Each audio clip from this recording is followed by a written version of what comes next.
Hope often walks with suffering.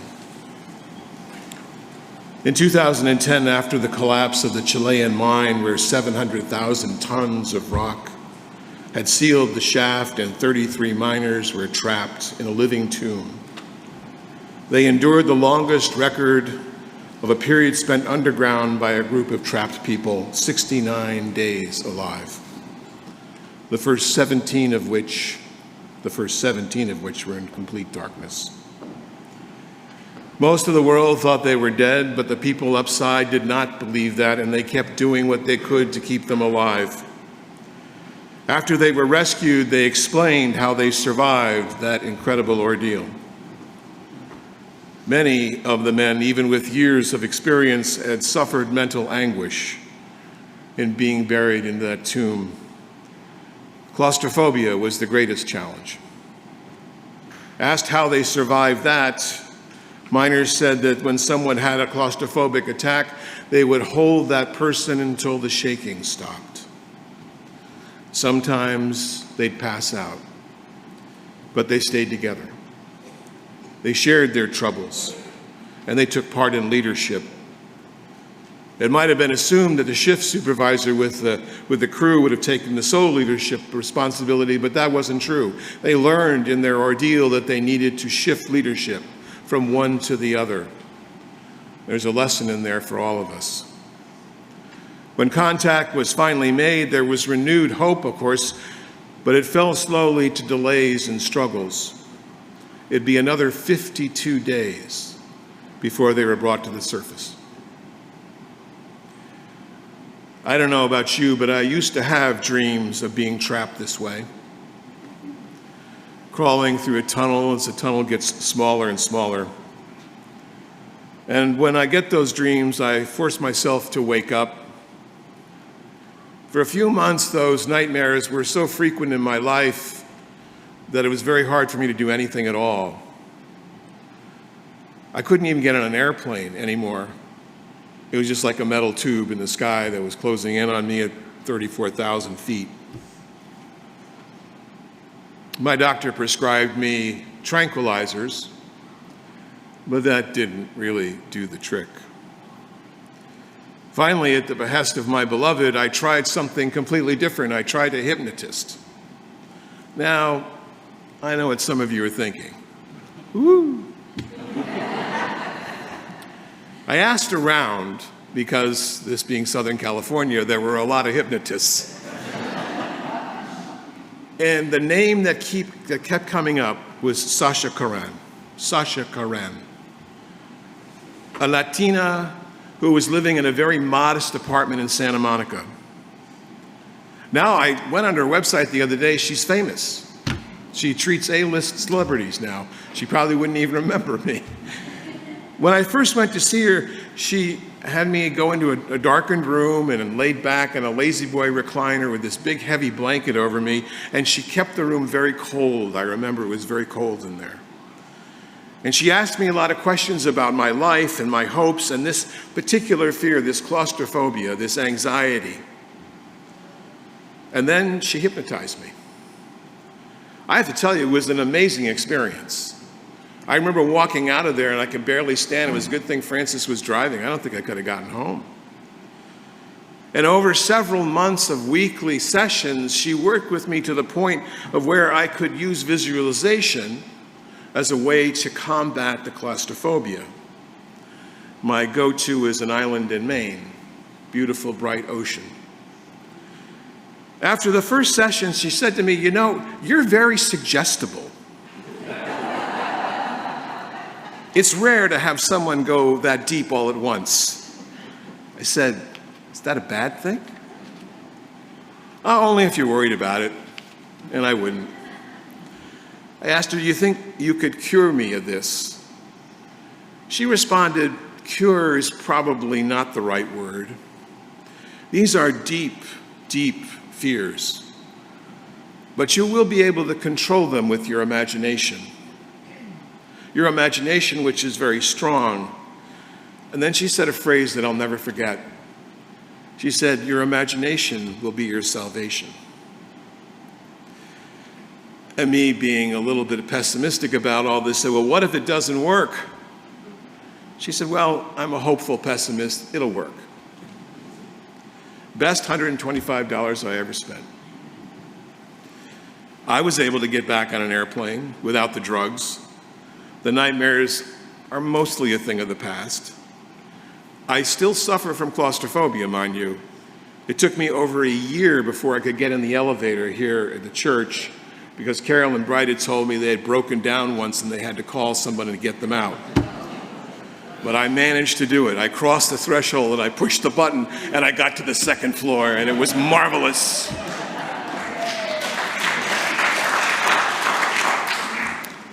I've held on to that experience for a long time. The imagination is salvation. And now I think I look at the world not so much as a hopeless optimist, but a hopeful pessimist. Most of my life, I've been really kind of an incurable romantic, an optimist. And it hasn't always worked well for me. I have to tell you, I've told churches to do crazy things that they did and it didn't work, and, well, we managed. I was sort of a glass half full kind of guy, but I'm not really a glass half empty kind of guy. More like the engineer who said the glass is over-designed for the water. The crisis we're now facing, friends, and it is a crisis, could very much feel like that collapsing mind. I've talked to many of you in the course of the last several weeks about this existential angst that you're feeling. And whether we call this an autocracy, a constitutional crisis, or an inflection point, the fear we're feeling is very real, very real. But there is hope here.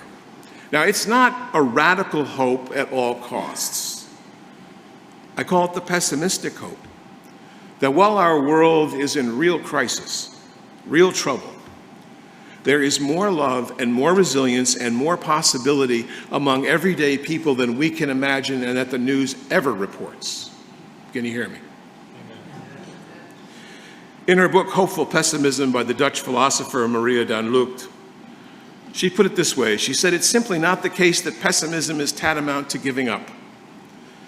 Pessimism and activism are actually compatible. Indeed, in some cases, they've been a very powerful combination. This is the hope without expectancy. That to insist life is good in the face of hard and unyielding suffering is not realistic. It's precisely because we cannot control the course of things that we need to hold on to something more. As she said, the pessimist expects nothing except the striving to go on. And when we expect nothing as pessimists, and I've had those moments in my life, and you have too, you're mildly surprised when something goes well, right?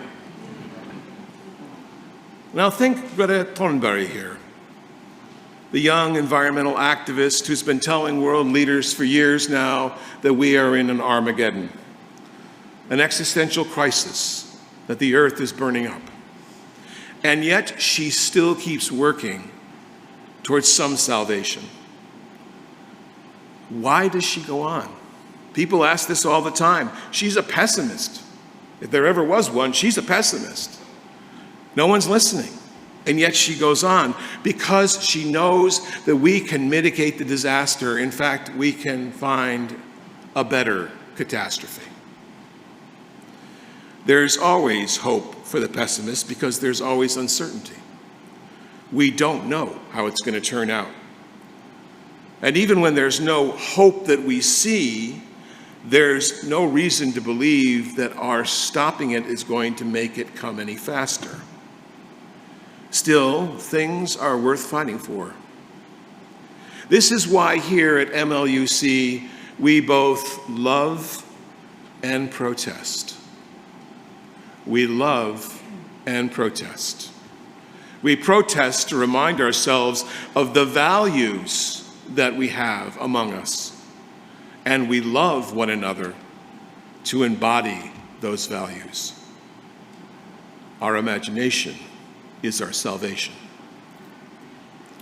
During World War II, Albert Camus, the existentialist French philosopher, wrote that the actions of the resistance, the French resistance, were not justified by their eventual success. In fact, there was much to be said for not trying anymore. But because they simultaneously gave dignity to individual life under occupation while allowing those who were doing the work to respect each other, that was worth fighting for. Resistance and rebellion validate themselves when you are trying to change something, even if you don't know if it's going to do any good. Rebecca Solnit, who has written much about hope, beautiful book called Hope in Dark Times, she said, optimists think that it'll be fine without involvement. And sometimes pessimists take the opposite position, that they can excuse themselves from acting at all. But here's the thing, friends. If we do not do anything at all, we are doubly cursed. The world may actually go to hell in a handbasket, and we will have known we did nothing about it. Why don't we give up sometimes? I think here of the Hebrew story of Job in the Bible. Some of you will remember Job. Job, the righteous man before God, is the victim of a bet, a pretty cruel bet, between God and Satan. Now, a little bit about Satan here. Satan, as he was known, was really God, one of God's closest angels. But he was also a temple spy. He was a spy for God. And Satan thinks he's better than God, so eventually he's sent down. But before then, he's right there at God's left hand, and he says, I bet I can turn this guy Job against you. And Job was the most pious, most righteous man there was. He had a large family and great wealth. And God takes Satan up on the bet. He says, okay. And God visits upon Job all these terrible things. His children die. He gets boils all over his body. All his cattle die. His wife leaves him. And he's sitting there on a heap of ashes. And he finally curses God. Curse you, he says. And God comes roaring out of a whirlwind. And he says, who are you to curse me? Who are you who do not even understand how I made this world? And God then does the most paradoxical thing. He restores all of his wealth. Now, conservatives will tell you that this is a story about obedience to God, right? But I rather like the playwright Archibald MacLeish's conclusion that Job realized that there are limits to what we can know, but it doesn't mean we shouldn't try. That in the human condition, there is always going to be something we're pushing against, if not our own mortality, that simply cannot be given up without at least trying. In the end, it turns out, I think, that we need both imagination and mystery to give shattered and brilliant lives meaning. Or as the poet Catherine Toller put it, hope is the opposite of desperation, but it's not as comfortable as certainty, and it's not much more certain than longing. Blind optimism is actually fatal because it leads to burnout. And I have seen this over and over and over again with good-meaning people who try to change the world, do anything to change the world, and then when the world doesn't change, at least to where they thought it should change, they give up. You see this with people who go into law sometimes. I'm going to go into law and I'm going to change the way of the world through law. And then when it doesn't turn out that way, they give up. Pessimism, while imperfect, assumes the worst but finds value in the meaning. It finds value in the meaning because we realize that the real problem here is not pessimism. It's passivity. It's not trying to change the world at all anymore. In Camus' book, The Myth of Sisyphus, you remember this myth. The god said Sisyphus had been too proud, and so he was cast into the role of having to roll a rock all the way up to the top of a hill, and then just to have it roll down, and he had to do it day after day after day. And Camus said, meaning in the rolling of that rock, in the striving against the insurmountable odds, gave life meaning. The striving gave life meaning. So I believe that hopeful pessimism is this nuanced perspective that embraces the reality of the challenge and the potential failure while maintaining a commitment to action and effort. I believe that the outlook acknowledges that while the worst may indeed happen, there is intrinsic value in the endeavor itself. When I have been with people at the end of their lives and they say, I didn't make a difference, I didn't do what I wanted to do, I say, perhaps the lens was too wide. Look at what you did do. Look at the lives you did touch. Look at the people you did talk to, that you held when they were falling apart. In the context of a climate catastrophe or the political upheaval we're feeling right now, and it's reached ludicrous proportions. I can't believe some of these executive orders. They're almost like they belong in a circus. Okay, it is a circus. But instead, what we need to do now is focus on the importance of action as a way to mitigate the damage, and to understand that the well of humanity's goodwill is much deeper than the depravity of a group of people or even one very powerful person. Can you hear me? This approach fosters resilience. It encourages us to persist in the efforts without being paralyzed by the fear of failure. I've adopted a new tagline. It's not the official tagline, but in my little, signature thing at the end of the email, while there was MLUC, a hope in sanctuary, and I think recently I said MLUC, where joy is an act of resistance. I borrowed that from Audre Lorde, where joy is an act of resistance, because I think to live through these times, my beloveds, to live through this time, we need both joy and resistance. We need the resistance to keep the hope alive despite the world, and the joy to keep doing what we're doing because it's worth doing, with love at the center. As the protest song from the last Gilded Age, the beginning of the 20th century went, as we go marching, marching in the beauty of the day, a million darkened kitchens, 1,000 mill lofts gray, and touched with all the radiance that a sudden sun discloses, for the people hear us singing, bread and roses, bread and roses.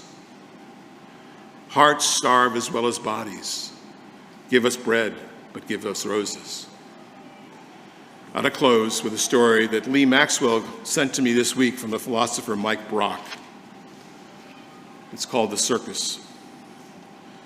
The circus tent billowed beneath a bruised sky. Storm winds tugged at the rigging, testing every seam, strained every rope, loosened the stakes, holding it in the softening ground. And inside, the sawdust floor had begun to darken with moisture as the floodwaters began to seep in. I watched from the shadows from the main entrance. No one was in the circus except the performers. It had yet to start. The air carried an electric scent of ozone, the physical manifestation of a threshold about to be crossed. The ringmaster stood at the center pole, one hand resting lightly on its weathered surface, gaze not fixed at any particular act or any particular person, but on the space beyond the sight. Around him, the performers were waiting, watching. Some pretended to adjust their costumes or check their equipment, but everywhere they were listening to the silence between the thunder cracks, to the canvas straining against the gale, and most of all, to their leader who was about yet to speak. The ringmaster has been different these past few weeks, they said. He's not afraid. Oh, they've seen him in the face of a high wire and hurricane-force winds, No, they knew what fear looked like. That wasn't it. This was something else. This was a gravity, a weight of knowledge he seemed to be carrying on his shoulders, and lines were etched around his eyes. And it was just then that I noticed an unfamiliar face near the edge of the ring, a man in a suitcase with a briefcase. A man in a suit with a briefcase, closed. His attention, though, was focused on the ringmaster, and the ringmaster looked at him. And the man stepped forward into the circle, and he opened the briefcase, and he pulled out a leather binder, and he announced to them all in a loud voice, "We are closing the circus. No one wants a circus anymore." Everywhere, the motion stopped. The acrobat's hand freezes mid-chalk. A conversation between clowns ends. The lion tamer sets down the chair. Men and women suspend themselves in that instant between breath and breath. And the ringmaster at first seems resigned. He says, "I spent too long believing we could wait this out, that the structure would hold if we kept the performance alive, but I was wrong." The admission that he's saying this hangs in the air, but it doesn't diminish his authority. It deepens it and lends moral weight to what follows next. The ringmaster goes on, "I won't dress it up, friends, I won't dress it up. The world beyond the tent isn't the one we've been performing for. The barbarians are at the gates, not as invaders from distant lands, but from those who once sat among us. Not as strangers to our traditions, but those who learned our ways only to corrupt them. So now we've received this word. What we feared might come has arrived, not as a spectacle, but as a reality," he says. And then something happens. Throughout the circus, they listen, standing still in their practice rings and their prop storage pressed against tent poles and ladders, and they hear something else in the ringmaster's voice. It's resolve. It's grief sharpened into purpose. They feel it. It's not so much hope as faith.